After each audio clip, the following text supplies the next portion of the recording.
who's making all these hexagons? And why are some blue? Let's have a look at what happens when we have a row of 1 and a column of 2. And what we'll do is we'll draw little squares, square size 20 pixels, and we'll check to see if the square that represents a number is prime. And if it is prime, then we will color it in. And that's basically it. It says, let's go up to 40,000. That's a lot of squares. So if we just go to run, then we should see the red one representing 1. I go straight down here, and that's 2, 3 is prime, 4, 5, 6, 7 is prime, 8, 9, 10, 11, 12, 13 is prime, and so on as it goes. So there's a couple of things about wanting to do this. One is, there's an interesting programming challenge, and I'm not sure I've written the best code ever. I'll put it on the blog so you can have a look at it and change it as you want. The other thing about it, though, is that if you do see any patterns, how do you explain those patterns? I mean, you probably wouldn't expect to see any patterns for prime numbers. At least I'm not familiar enough with prime number theory to figure out if there should be patterns or not. But as an amateur mathematician, I wouldn't expect that you'd see some. So certainly you wouldn't see it with this many squares. But what we could do is that we could change the square size to be a little smaller. Let's make it 8 pixels, and we'll make this go a little bit faster, and we'll see if anything else happens here. So now we've got, you can see this guy whizzing around, and it's rather therapeutic to see that happen. It's probably still a little bit boring after a while, though, and so really what you want is you want the thing to be able to do this quickly to show you the patterns. So let's have a look at how you might do that. If we turn off the tracer, and if we just update it at the end, and maybe 40,000's a little bit, let's do 10,000 squares and see what happens. 40,000's a little over the top. Now when we press, nothing happens, and then boom, the pattern suddenly appears. So would you expect to see a few patterns? Well, I think you probably would. Like if you have a look at this row along here, that's surely got to be even numbers, and you can see above it as well. So as it goes round and round, spirals outwards, it's hitting even numbers here, I suspect. I haven't really checked this, but you can check it if you want. There's my even number corridor down here. This is probably an even number corridor along here as well. And we don't really have one going up after this one. Yeah, perhaps we do. That looks like it could be as well.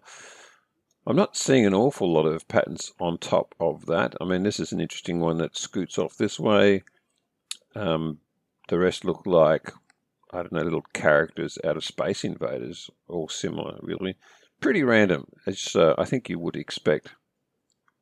And what you could do is you could change, let's say, if we have 2 and 3, and see what that produces.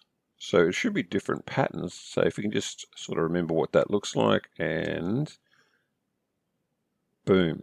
Yeah, so that is definitely a different sort of pattern, although there are some similarities. Here's our even corridor along here. Here's a double corridor along here for even numbers, a single one that looks like going down through the middle there, and a single one going out this way. And the rest is, again, similar patterns. I mean, there's some strong indications of pattern, but the human mind is probably more capable of finding patterns than what is possible, really. And sometimes we see things, like when you look at a cloud and you see an animal or something like that, sometimes we see things which aren't really there. Okay, so now what we could do is we could make these, let's make them somewhat large. Let's go 10 by 10, or go 10 by 11, so it's just offset slightly. And maybe if we make this half the size, but if we maybe make something like, I don't know, 25,000 seems reasonable, and see what that produces.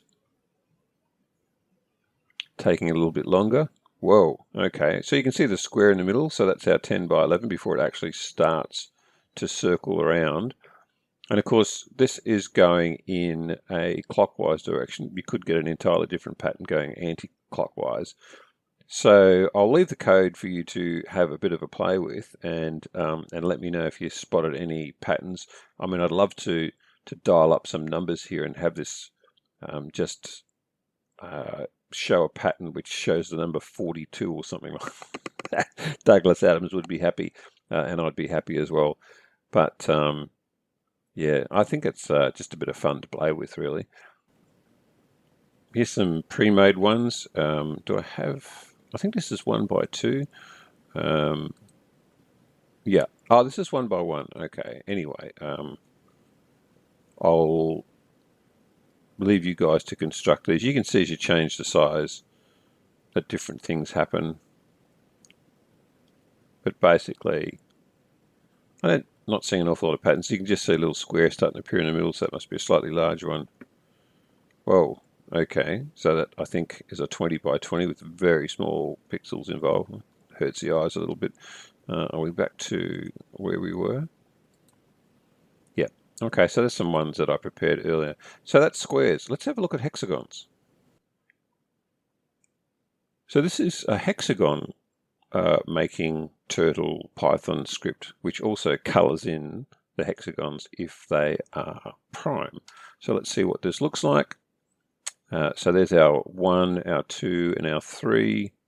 There's 4 not prime, 5 is prime, 6, 7, and so on. So again, I'm going around here in a clockwise direction and just drawing hexagons.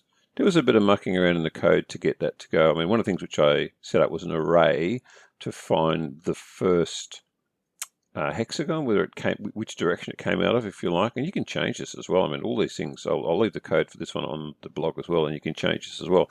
For instance, if I make this a 3 and go again, then it is a slightly different pattern. So you can see that with that hole in the middle. Oh, and where's it off to now? Okay, so it looks like it's found its way. Oh, I'd love to try this one a little bit faster. Our red number 1 has disappeared. Oh, that's a nice little flower in the middle there too. So all sorts of different patterns are possible. I'll change that back to a 4.